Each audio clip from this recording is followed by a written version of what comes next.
Turn to the list of the works of the flesh in Galatians chapter 5, verses 19 and 20.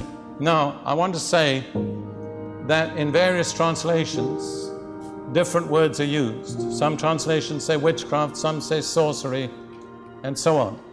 In just a little while, I'll give you a delineation of the three main branches of witchcraft. That's witchcraft, divination, and sorcery.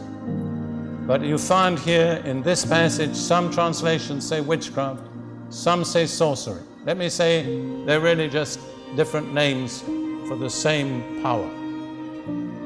So Paul says in verse 19 of Galatians 5, now the works of the flesh are evident, which are adultery, fornication, uncleanness, licentiousness, idolatry, sorcery. But the old King James says witchcraft.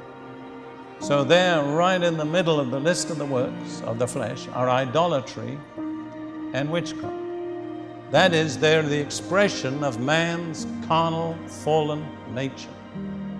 And I say that's the way the flesh, the fallen nature is. We, in our fallen nature, desire to control people. We desire to get people to do what we want. And very often we use illegitimate means to get that. Now, this kind of operation, I say, has three key words.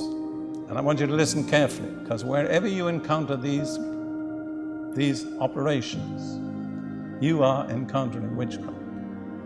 And it may be you've never realized it up till now. The three key words are manipulate, intimidate, and dominate.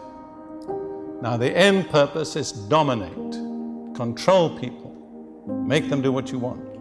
There are two alternative routes. One is manipulate, the other is dominate. And it depends on the situation and the purpose which route a person will follow. But whether they use manipulation or whether they use domination, the end purpose is, whether they use intimidation, the end purpose is control. It's domination. Now, in the natural, we're not talking about anything supernatural yet. In the natural, witchcraft, as a work of the flesh, operates really in every area of society. Some of you are going to come out of here and you're going to see things in a very different light. I hope the first thing you'll do is look in the mirror. Before you point out your husband or your wife or your grandmother or your mother-in-law, or whoever it may be, just check on yourself, okay? Let me give you a few examples. For instance, in the family life. Now, whether people like it or not, God has ordained a certain order in the family. The husband is the head of the wife. People can stand the family up on its head, but God hasn't changed the order. And beneath the authority of husband and wife, there is children who are, in God's order, subject to the authority of their parents. Now, what witchcraft will do is use either manipulation or intimidation to set aside the divine authorized order. Let's take children first. Children are master manipulators. You don't have to be old. A child of 5 can be a master manipulator. All right, suppose mother has guests to tea or coffee, depending on the social situation. And there are biscuits or cookies, depending on your vocabulary. And the little child of 5 knows that mama doesn't want her to have cookies, biscuits. But she knows that when guests are there, it's going to be very difficult for mother to say no. So when the guests are there, she comes in and says, Mama, may I have a cookie? And you know, what is the mother going to do? Well, she probably gives way. She's been manipulated. Years and years ago, my first wife and I lived next to a Pentecostal family, father, mother, and I think the daughter was about 3 years old.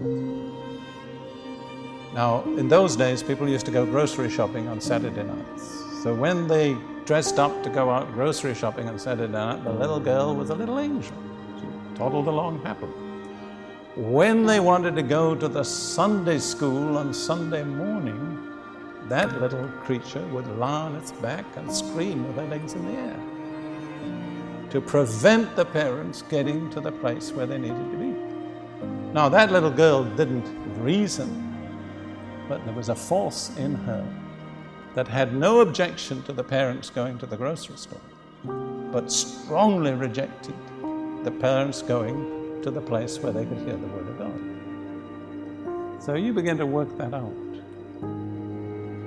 A fellow preacher of mine said, a little baby of 6 weeks is in its cot and it's wet.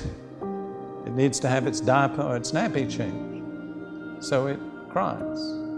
Along comes mother, picks up the little baby, changes it, and then cuddles it, which of course the baby loves. Well, next time the baby wants to be cuddled, it cries even when its nappy isn't wet. You see, what's that? It's manipulation. You see, this is something natural to fallen man. Well, it's not only children. It can be mothers and fathers.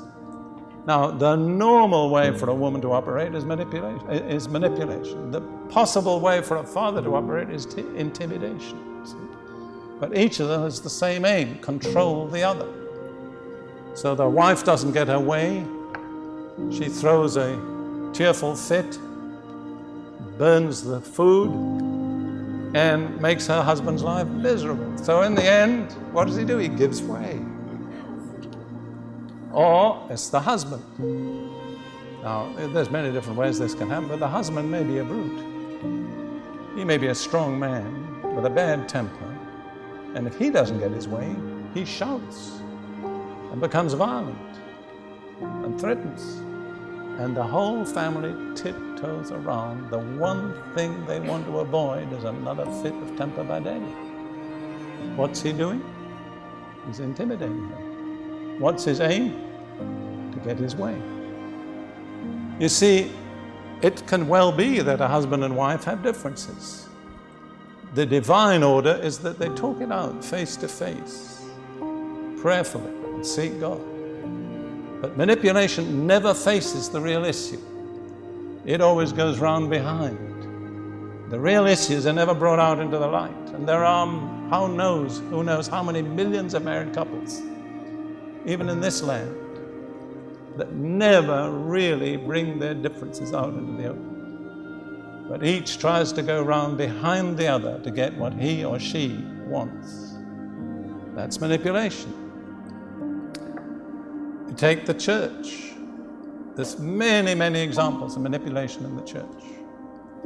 We'll take a Pentecostal congregation, and I don't think there's much I don't know about Pentecostals. I mean, I've been an Anglican and I'm a Pentecostal, and I think basically I know how they operate. I may be a bit out of date with Anglicans, but I mean, there are all sorts of other people I don't know much about. But anyhow, let's take a little Pentecostal congregation. There's a young pastor. It's his first pastorate. There's only about 100 people in the congregation. And he's a little bit nervous and timid. And there's two very spiritual sisters. I mean, not just spiritual, but super spiritual. And they know how the church ought to be run. They don't sit down prayerfully and talk it over with the pastor, but one of them gets a tongue, and between them they tell the pastor what to do. You think that doesn't happen? I can tell you it certainly does. What is that? Manipulation. That's right. Many other areas, business. People manipulate one another. The boss may manipulate his secretary, or the secretary may manipulate her boss. I can't take a lot of time this evening, but you can see what I'm talking about is something that's natural to fallen man. This is witchcraft as a work of the flesh, and its three trademarks are manipulate, intimidate, and dominate. And I would like to say, wherever you encounter those things, behind them is the part of witchcraft. Part of witchcraft.